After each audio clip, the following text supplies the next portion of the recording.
war against Ukraine. But the price we pay is in money, while the price Ukrainians pay is in blood. And if we let Putin win, all of us will pay a much higher price for many years to come. If Putin and other authoritarian leaders see that force is rewarded, they will use force again to achieve their goals. That will make our world more dangerous and all of us more vulnerable. So it is in our security interest to support Ukraine. We need to remember what this war is about. Russia is the aggressor. Ukraine is the victim of aggression. And of course, Ukraine has the right to defend itself. We help Ukraine to uphold that right. There will be no lasting peace if the aggressor wins, if oppression and autocracy prevail over freedom and democracy. Most wars end with negotiations, but what happens at the negotiating table depends on what happens on the battlefield. Therefore, the best way to increase the chances for a peaceful solution is to support Ukraine. So NATO will continue to stand with Ukraine for as long as it takes. We will not back down. Allies are providing unprecedented military support, and I expect foreign ministers will also agree to step up non-lethal support. Through our comprehensive assistance package, NATO has been delivering fuel, medical supplies, winter equipment, as well as drone jammers. I thank all allies for their contributions, and at our meeting in Bucarest, I will call for more. Over the longer term, we will help Ukraine transition from Soviet-era equipment to modern NATO standards, doctrine and training. We will meet with Foreign Minister Dmytro Kuleba to discuss Ukraine's most urgent needs and our long-term support. We will also meet with the foreign ministers of Bosnia and Herzegovina, Georgia and Moldova. Our three partners are facing Russian pressure in many different ways. So at our meeting, we will take further steps to help them protect their independence and strengthen their ability to defend themselves. NATO foreign ministers will also address ways to strengthen our resilience and the challenges posed by China. China is not an adversary, but it is stepping up military modernization, increasing its presence from the Arctic to the Western Balkans, from space to cyberspace, and seeking to control the critical infrastructure of NATO allies. The war in Ukraine has demonstrated our dangerous dependency on Russian gas. So we must assess our dependencies on other authoritarian regimes, not least China. We must manage the risks, reduce our vulnerabilities, and increase our resilience. The foreign ministers of Finland and Sweden will join us for all the discussions in Bucharest. It is time to finalize the accession process and welcome them as full-fledged members of our alliance. This will make them safer, NATO stronger, and the Euro-Atlantic era more secure. With that, I'm ready to take your questions. Okay, we'll go to TVN Poland. Thank you, Maciej Sokołowski, TVN. Thank you, Secretary General. Last week, after the missile hit Polish eastern Poland, Germany offered its Patriot system to Poland. But Poland came up with a different idea to position the system in Ukraine. So I'd like to ask you, were there any consultations before? Because according to Germany, it's not possible to position the Patriot system in Ukraine at all without consultations with NATO allies. Were there any consultations before? Is it possible to place the Patriot system in Ukraine? And what's your opinion? Where's the best place to locate the system? Thank you. I welcome the German offer to strengthen the air defenses of Poland by offering to deploy Patriot batteries to Poland after the tragic incident in Poland last week where 2 people lost their lives. Over the years, NATO has increased its presence in the eastern part of the alliance, and in particular since the invasion in February, we have stepped up our presence with increasing the number of battle groups, increasing the number of troops on the ground, but also backed by significant air and naval capabilities.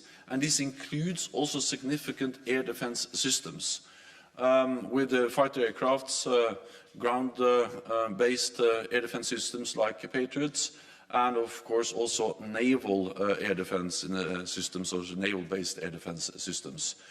So in total we have increased our presence, including with air defense systems, significantly in the eastern part of the alliance. In addition, our Supreme Allied Commander, General Cavalli, has the authorities to quickly reinforce and to further strengthen our presence and augment further our air defenses in the eastern part of the alliance. In parallel with that, we have also provided significant air defense systems to Ukraine, including with modern systems. Germany has provided modern air defense systems to Ukraine, and I will, at the Foreign Ministerial meeting next week, urge allies to further step up the support, not least with air defense to Ukraine.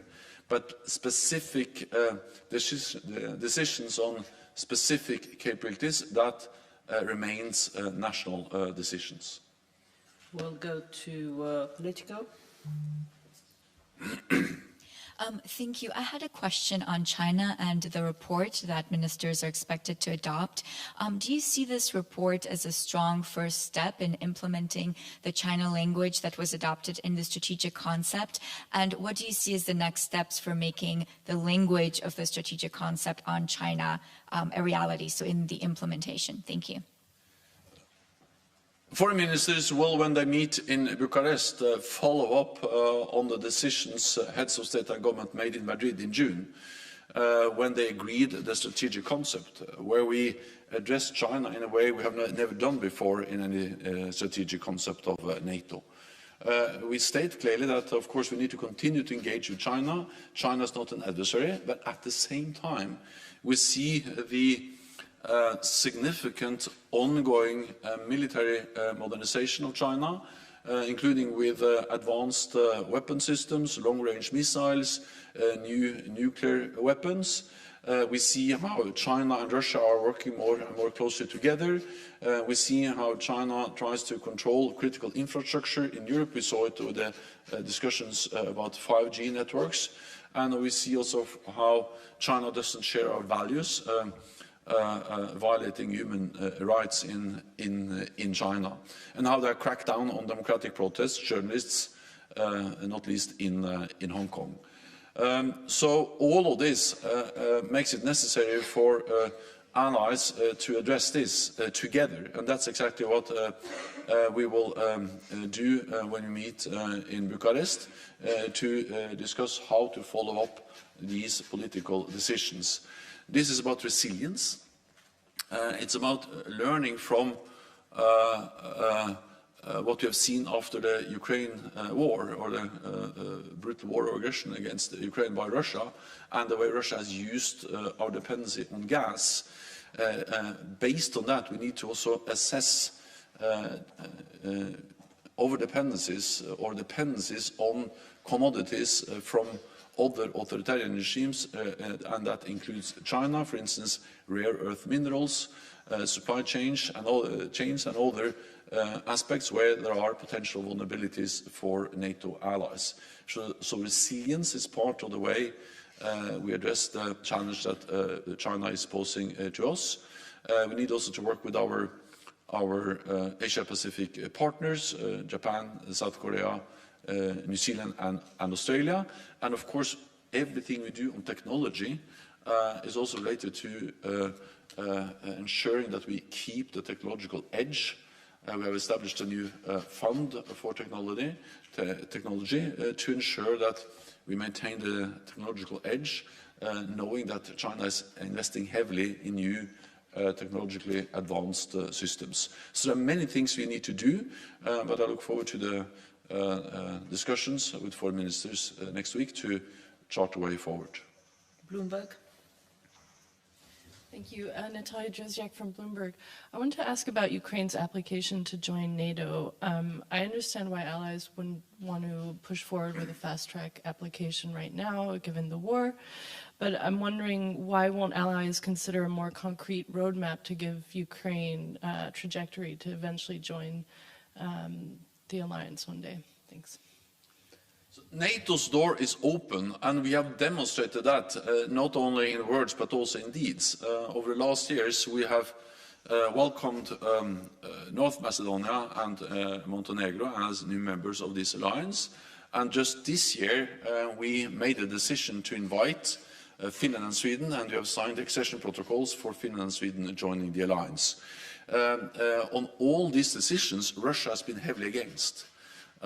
They have tried to stop the accession process of North Macedonia and Montenegro, and they have tried, of course, also to stop the accession of Finland and Sweden, demonstrating that NATO's door is open and demonstrating that Russia doesn't have a veto on NATO enlargement. So we have demonstrated that NATO's door is open and that it is for NATO allies and the aspirant countries to decide on membership. This is also the message to Ukraine, and we have reiterated the decision we made back in 2008 in Bucarest at the summit there, that Ukraine will become a NATO member. Then, of course, the way to help to move Ukraine towards membership is to work with them, both on the political partnership and on the practical support. And that's exactly what we do, not least when we now are stepping up our practical cooperation with Ukraine, both the immediate need for support with winter clothing, fuel, generators to be able to manage the difficulties throughout this coming winter, but also the more long-term cooperation where we are looking into how we can step up what we do when it comes to institution building, reforms, and not least the fundamental transition from Soviet-era equipment to modern NATO standards, doctrines, equipment that will also increase interoperability between Ukraine and NATO and help Ukraine to move towards Euro-Atlantic integration. The most urgent and immediate task and the focus now is, of course, to provide support to Ukraine, make sure that allies are providing military support and NATO is providing support to ensure that President Putin doesn't win in Ukraine, but that Ukraine is able to liberate territory and achieve a peace that ensures that Ukraine prevails as a sovereign, independent nation. Interfax Ukraine. Thank you, Anna. Irina Sommer, news agency Interfax Ukraine. Secretary General, recently during NATO-Ukraine Commission, head of Presidential Office, Mr. Yermak, said that Ukraine can be a part of NATO air defense system. What is your opinion on this? Do you think it's possible in the upcoming future or only when Ukraine will be a member of NATO? Thank you. So NATO allies are and have delivered significant amounts of NATO air defense systems to Ukraine, with recently NASAMS batteries, which has proven extremely effective. Germany has provided the RST system, which is a modern NATO standard system. I was in Spain this week, and Spain has offered additional Hawk batteries. So NATO allies have already delivered and have promised to continue to deliver NATO standard air defense systems, but also, of course, training, maintenance, spare parts, and also ammunition to these systems.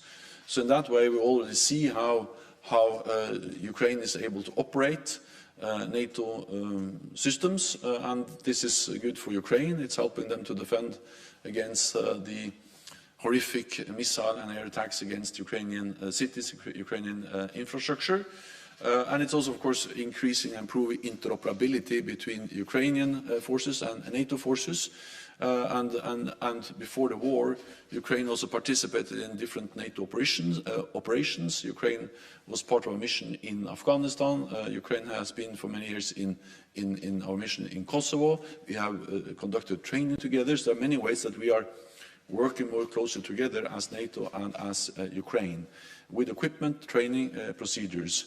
But again, the focus now is on helping Ukraine to fight back the Russian invasion, and then we have more long-term cooperation, as I outlined it on institution building and strengthening further interoperability.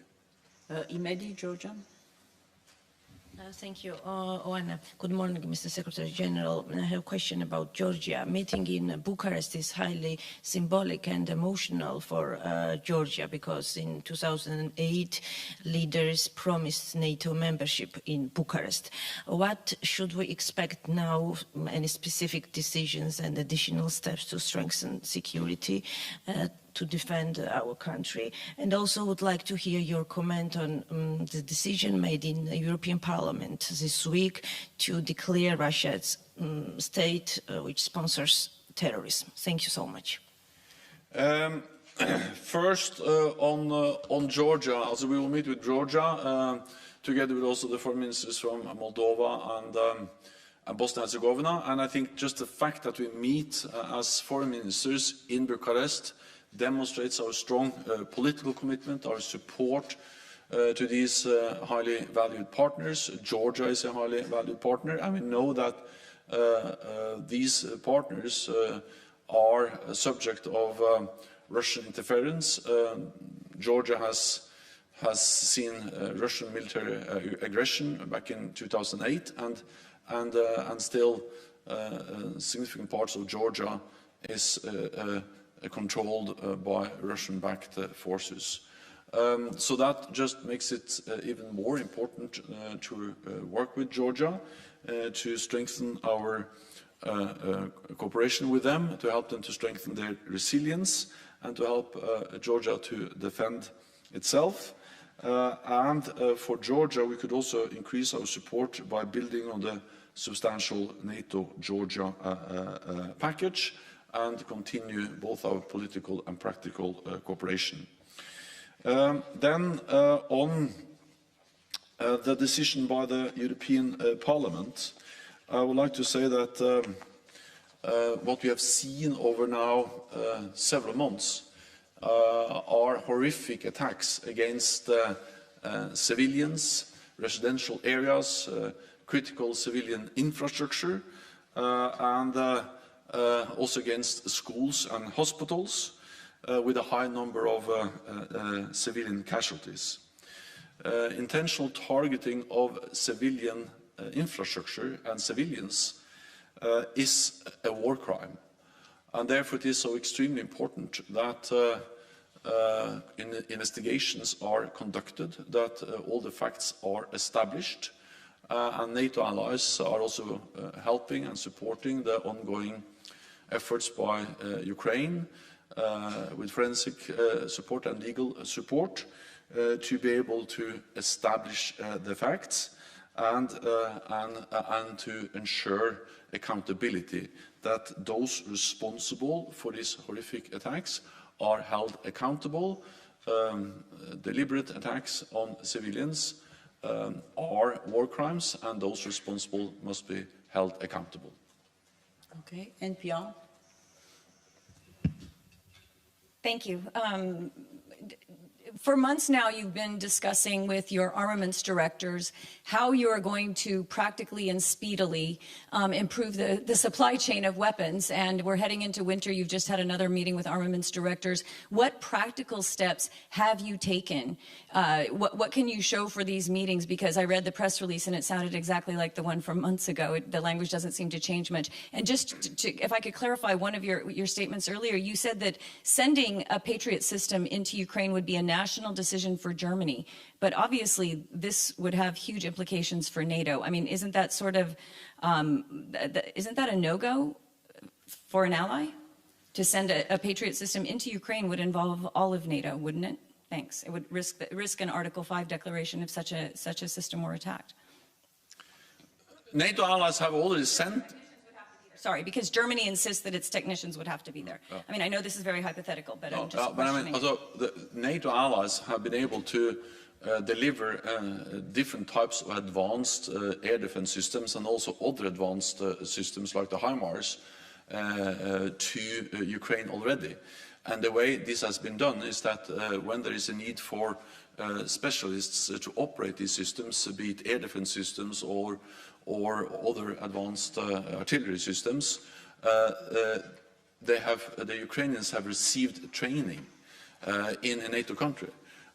So, for instance, on the NASAMS, which is also an advanced air defense systems, training has been conducted in NATO allied countries by NATO personnel, but NATO personnel has not conducted any work inside Ukraine.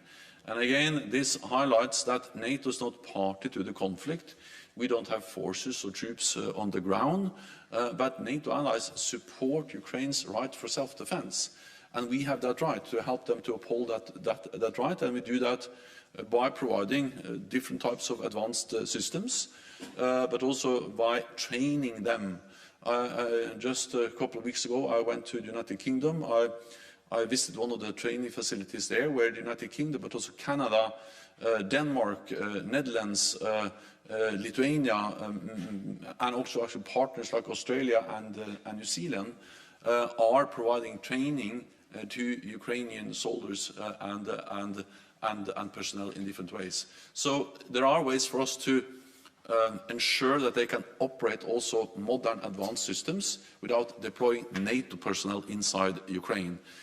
But again, the specific decisions on the specific systems are national decisions. Sometimes there are end users agreements and other things, so they need to consult with other allies. But at the end of the day, it has to be taken by the national governments. Yeah. Well, what we have seen is that production has increased, and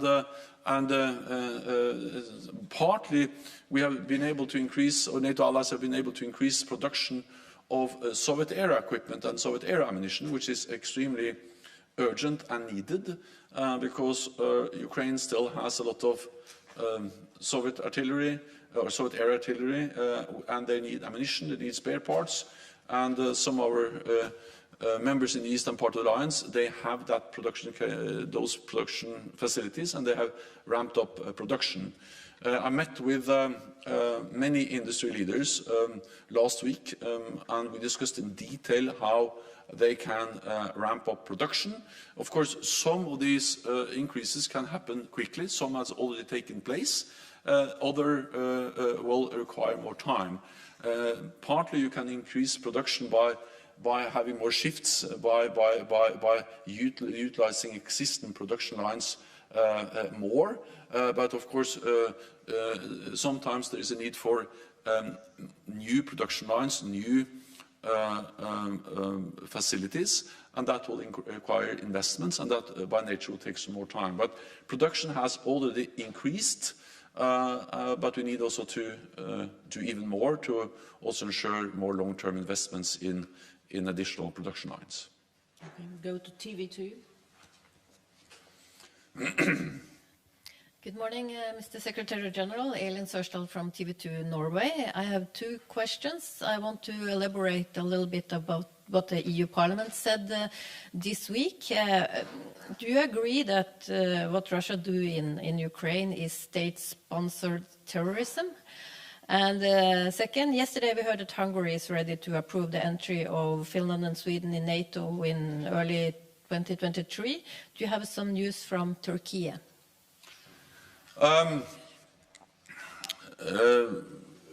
On Finland and Sweden, all allies made an historic decision, including Turkey, to invite Finland and Sweden to join this alliance. We did that in June. And then a few days later, all allies signed the accession protocol for Finland and Sweden. Already 28 allies have ratified in the national parliaments. So far, this has been the quickest accession process in NATO's modern history. Then, of course, I urge also the two remaining allies to ratify as soon as possible. I welcome the announcement from Hungary that it will happen soon. And I also, of course, have conveyed the message to Turkey. I visited Istanbul. I met with President Erdogan, with the foreign and the defense minister, and we discussed a wide range of issues. But of course, one of the issues we discussed was also accession of Finland and Sweden into NATO, or the ratification. And my message has been that Finland and Sweden are delivering on the trilateral memorandum they agreed with Turkey in June. Sweden has strengthened their legislation on terrorism, changed the constitution, and also made it clear that there are no restrictions on arms exports to Turkey.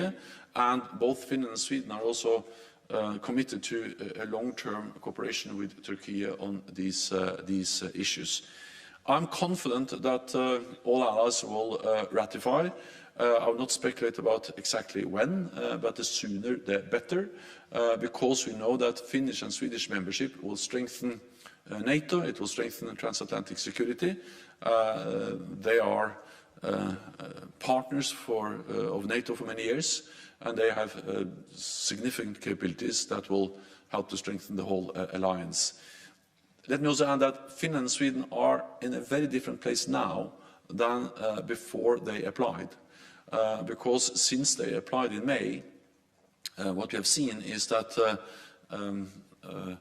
NATO has increased its presence in the region. Several NATO allies have issued security assurances, including the United States, United Kingdom, European allies, to Finland and Sweden. And all the 28 allies have ratified the accession protocols. And the fact that they participate in almost all NATO activities, civilian and military, makes it absolutely clear that if there was any attack or aggressive action against Finland or Sweden, it is inconceivable that NATO will not react. So yes, I would like to see the final ratifications, but we have come a very long way in a very short time when it comes to accession of Finland and Sweden. Thank you very much, colleagues. This concludes this press conference. We'll see you in Bucharest. Thank you so much.